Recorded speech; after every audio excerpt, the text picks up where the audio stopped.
ही येणाऱ्या जिल्हा परिषद पंचायत समितीच्या निवडणुकीच्या दृष्टिकोनातून होणाऱ्या घडामोडीच्या संदर्भात घेतलेले आहे. कालच राज्याचे माजी मुख्यमंत्री, माजी केंद्रीय मंत्री आणि रत्नागिरी सिंधुदुर्गचे खासदार सन्मान्य राणे साहेबांनी जिल्हा परिषद पंचायत समितीमध्ये भारतीय जनता पक्ष, शिवसेना, राष्ट्रवादी काँग्रेस यांची युती पहिली जाहीर केली. निवडणुकीचा फॉर्म्युला 31-19 असा आपल्या समोर जाहीर केलेला आहे. आणि मग त्यानंतर वृत्तवाहिनीवर आणि एकंदरीत बातम्यांमध्ये भारतीय जनता पक्षामध्ये मोठी बंडखोरी, राजीनामे अस्त्र, नाराजी नाट्य अशा बातम्या मला ऐकायला आणि बघायला मिळाल्या. मुळात आपल्याला एक विषय मी क्लिअर करतो की भारतीय जनता पक्षाचा कार्यकर्ता त्याच्यासाठी राष्ट्र प्रथम, पक्ष आणि मी या विचारावर चालणार आहे. त्याचबरोबर सन्मान्य राणे साहेबांचा शब्द हा अंतिम असल्यामुळे या जिल्ह्याच्या भारतीय जनता पक्ष, शिवसेनेचे सर्वच कार्यकर्ते हे कोणीही राणे साहेबांच्या शब्दाच्या बाहेर नाही. आदरणीय प्रदेशाध्यक्ष साहेब असो, आदरणीय मुख्यमंत्री साहेब असो, आदरणीय उपमुख्यमंत्री एकनाथ शिंदे साहेब असो आणि सन्मान्य राणे साहेब, हे सगळे एक दुसऱ्याच्या संपर्कात आहेत, संवादात आहेत. ज्या घडामोडी चालल्या ते एक दुसऱ्याला ते माहितीही देत आहेत.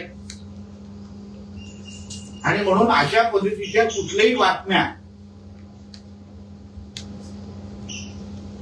त्याच्यावर जास्त विश्वास ठेवू नये.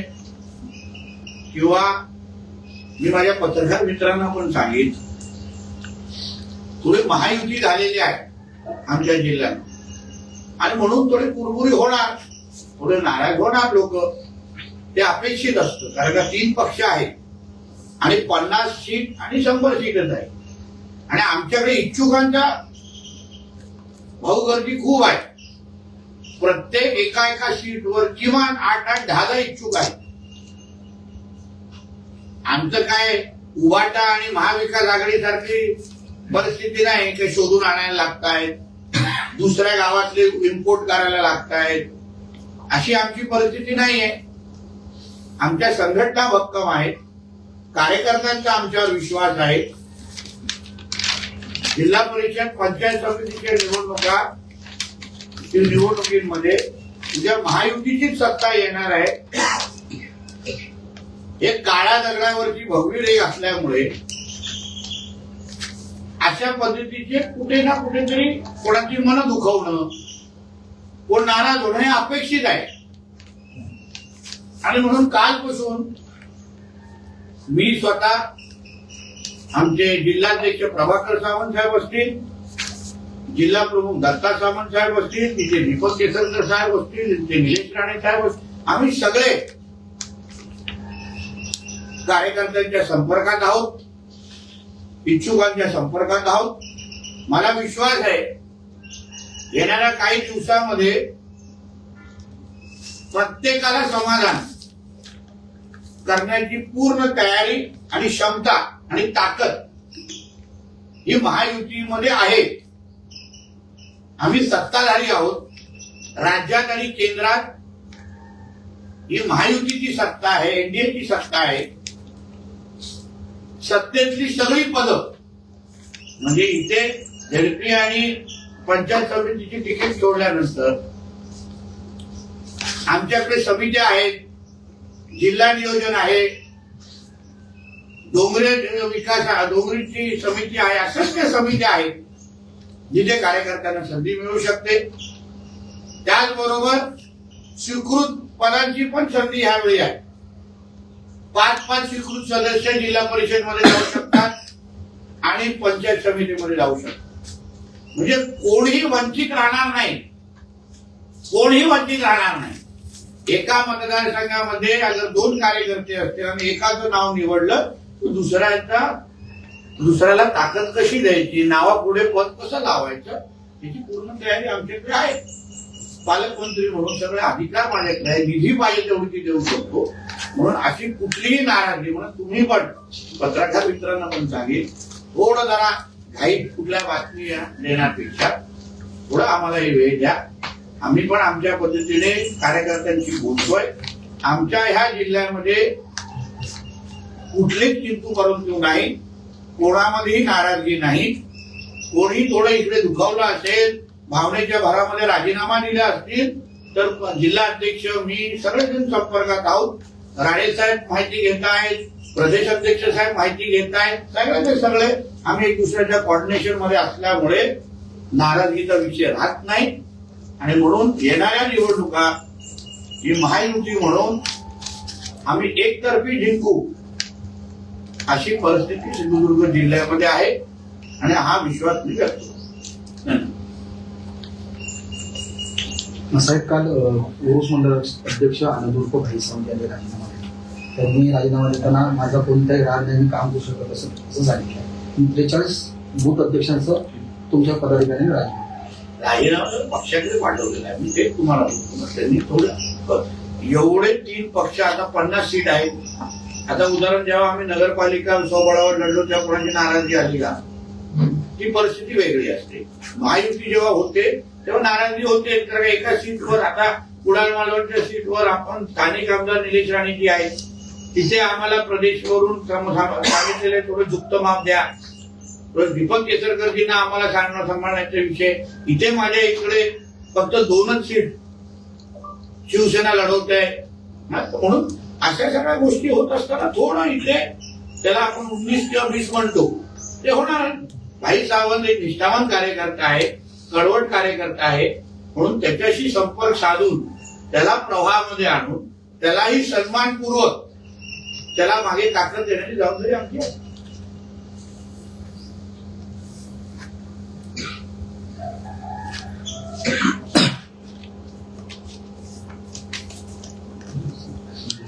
साहेब, काही ठिकाणी ज्या जिल्हा परिषद गट आहेत त्या जिल्हा परिषद गटाच्या व्यतिरिक्त बाहेरून उमेदवार देण्यासाठी विरोध केला गेला अशी पण माहिती एक समोर येते की जेणेकरून स्थानिक तिथल्या मतदारसंघातल्या उमेदवारांना प्राधान्य द्या अशी मागणी तुमच्यापर्यंत आली आहे किंवा त्या संदर्भात कार्यकर्त्यांमध्ये मागणी होते. तर त्या संदर्भात काय बोलतो? दोन्ही बाजू आहे. काही मतदारसंघ आहेत जिथून दुसऱ्या मतदारसंघातून आलेल्या उमेदवारांचं स्वागतही होत आहे आणि दुसरा आहे काही स्थानिक द्या अशी ही मागणी आहे. शेवटी मतदारसंघ आणि प्रत्येक गावाची आणि मतदारसंघाची परिस्थिती वेगळी आहे. प्रत्येकाला असं वाटतं की माझ्या भागातला उमेदवार असला पाहिजे, तशी मागणी ते पक्षाकडे करतायत. पण ही निवडणूक ही सन्मान्य राणे साहेबांच्या नेतृत्वाखाली आम्ही लढतोय.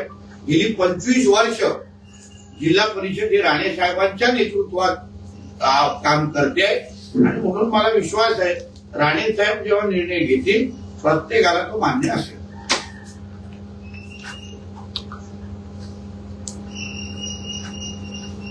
काही ठिकाणी जास्त उमेदवार इच्छुक आहेत, त्यामुळे काही ठिकाणी नाराजी येऊ शकते. त्याबद्दल काय म्हणजे आमच्यासाठी अतिशय सकारात्मक गोष्ट आहे. आमच्याकडे भाऊ गर्दी बघा किती आहे. म्हणजे आमचा पक्ष वाढतोय, महायुती ताकदीची इथे लोकांना वाटतंय की इथे तिकीट घेतल्यानंतर आमचे विजय निश्चित आहे आणि म्हणून एवढे सगळे म्हणजे एवढे लोक मागणी करतायत. प्रत्येकाची आज मी जिल्ह्यामध्ये डोकून काय प्रत्येकाला भेटतोय, प्रत्येकाचं ऐकून घेतोय, कोणालाही नाराज करत नाही, कोणालाही असं वाटत नाही की आमचं पक्षाने ऐकलं नाही. जिल्ह्याचा पालकमंत्री म्हणून पक्षाचा एक नेता म्हणून मी इथे बसून आहे, महायुतीचा नेता म्हणून प्रत्येक काल प्रत्येक दिवस लोक येत आहेत, व्यक्त होत आहेत, भावना व्यक्त करतायत. म्हणून मला विश्वास आहे की नाराजगी आहे ती तुम्हाला हळूहळू दूर होता दिसणार. सर, राष्ट्रवादी संदर्भात काही निर्णय होतोय, तो चर्चा सुरू आहे. कसं ऍडजस्ट करायचं, कुठे ऍडजस्ट करायचं हे आम्ही आता परत एकदा संध्याकाळी अंतिम आम्ही सगळेजण पदाधिकारी बसणार आहोत मग राणे साहेबांची बोलून सगळ्या गोष्टी निश्चित ज्या उमेदवारांना म्हणजे देणार नाही तिकीट किंवा मिळणार नाही त्या उमेदवारी बंडखोरी जर केली तर त्या संदर्भात काय होईल? म्हणून तुम्हाला सांगतो ना, आज शेवटी सत्तेला 4 वर्ष अजून आहे, 29. 7 तारखेनंतर मी पालकमंत्री असणार. मग प्रत्येकाला ताकद दिलेली आहे. कोणीही मनामध्ये किरकोळ प्रवृत्ती करू नये. आम्ही विरोधी पक्षामध्ये असतो तर देण्याची लिमिटेशन घालतात. आता आमच्याकडे समित्या आहेत, कोणाला जिल्हा नियोजनला पाठवू, कोणाला डोंगरी विकासमध्ये पाठवू, कोणाला अन्य कुठल्या तरी आरोग्याच्या समिती घेऊ, त्याचबरोबर कोणाला स्वीकृत करू शकतो, कोणाला आम्ही दुसऱ्या पद्धतीने MMBच्या कमिटीमध्ये घेऊ शकतो, महाराष्ट्र मॅरिटाईम बोर्डमध्ये, कोणाला फिशरी मत्स्य व्यवसायाच्या कमिटीमध्ये. पद 100 आहेत. ही काही गोष्टी जिल्हा परिषद पंचायत समिती सीमित नाही आहे. आणि म्हणून जे महामंडळ आहेत, जे समित्या आहेत, जे स्वीकृत आहेत, हा जी निधी पाहिजे तेवढे सगळं भेटतील. म्हणून जे नाराज होतील ज्यांना आम्ही तिकीट देऊ शकणार नाही त्यांना खाली हात ठेवणार नाही. एवढं आपल्या माध्यमातून मी ते आम्हाला निश्चित पद्धतीने ऐकत असतील त्यांना सांग. कणकवली मतदारसंघामध्ये शिवसेनेला 2 जागा दिल्या जात आहेत जिल्हा परिषदच्या, तर त्या कुठल्या मतदारसंघात नेमक्या दिल्या ते जातात? आता नक्की होत आहे. फायनल हळूहळू कुठे द्यायची, देवगडमध्ये द्यायची का, या कणकवलीमध्ये द्यायची का, वैभववाडीमध्ये काय पर्याय आहे ते करण्यासाठी आज आम्हाला संध्याकाळपर्यंत जरा आपण वेळ द्यावा. साहेब, जागा वाटपाचा फॉर्म्युला ठरला, आता यादी जाहीर होणार की डायरेक्टच मग फॉर्म म्हणजे सकाळी उद्यापासून? माहिती आहे. शेवटी दिवसच उद्या आणि परवा काढावा. तर उद्या सकाळपर्यंत सगळं निश्चित होईल. बरं. म्हणजे जाहीरच होईल. बरोबर. म्हणजे पहिले आज रात्री निश्चित होणार, हा, हा. उद्या जाहीर होणार सकाळी. धनादन उद्या थोडं करू. आणि ऑफलाईन आहे, ऑफलाईन ऑफलाईन असल्यामुळे काय करा. हो. निवडणुकीच्या पार्श्वभूमीवर काही पक्षप्रवेश होणार असल्याची चर्चा आहे. कुठले नेते अन्य पक्षातील आपल्याकडे आहेत. रांग फार मोठी आहे, पण शेवटी त्या मतदारसंघामध्ये आम्हाला ती राजकीय परिस्थिती पण पाहायला लागेल. कधी कधी पक्षप्रवेश हे फायद्याचे असतात, कधी कधी पक्षप्रवेश अडचणीचे असतात. म्हणजे फायद्याचे आहेत ते करून घ्यायचे असतात, अडचणीचे म्हणजे पक्षप्रवेश करून अगर आमची पक्ष संघटना तिथे डिस्टर्ब होत असेल तर ते थोडं आम्हाला थांबायला लागेल.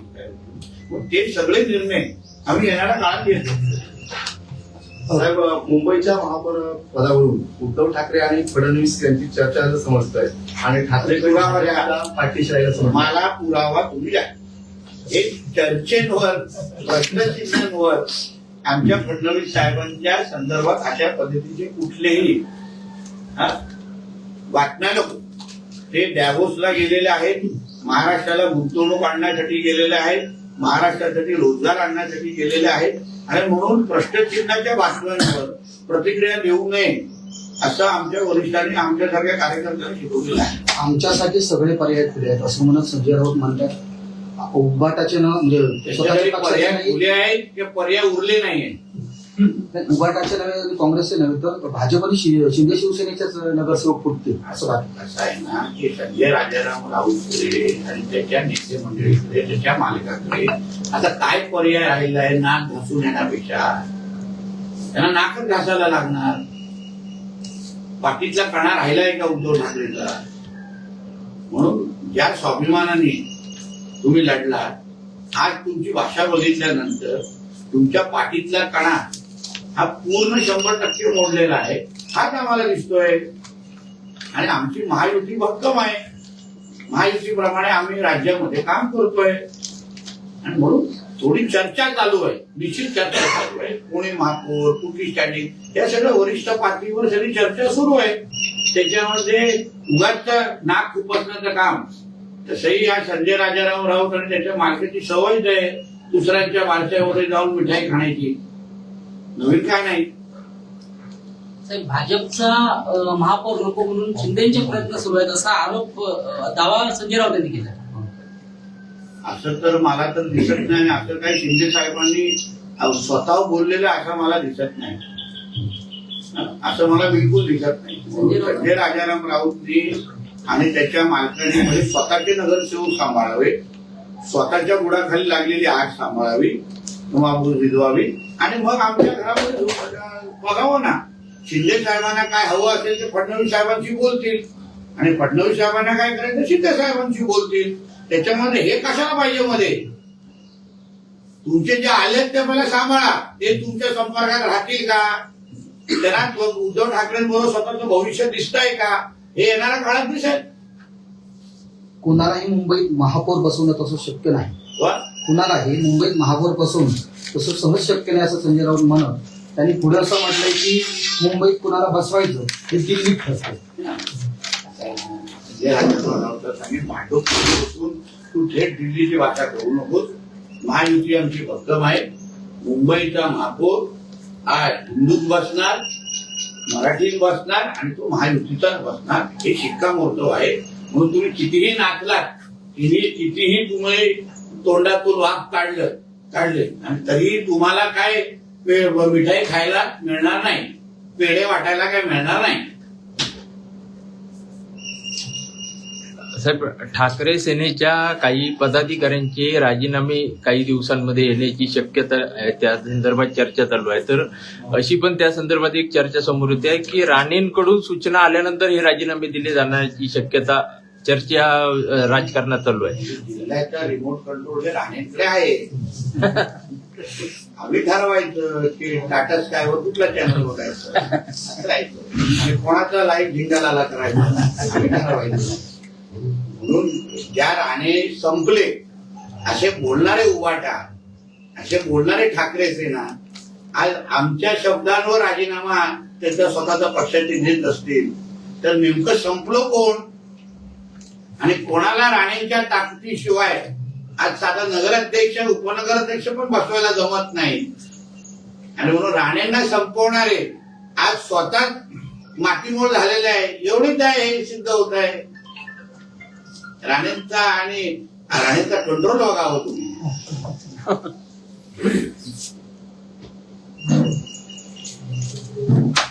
ठीक आहे.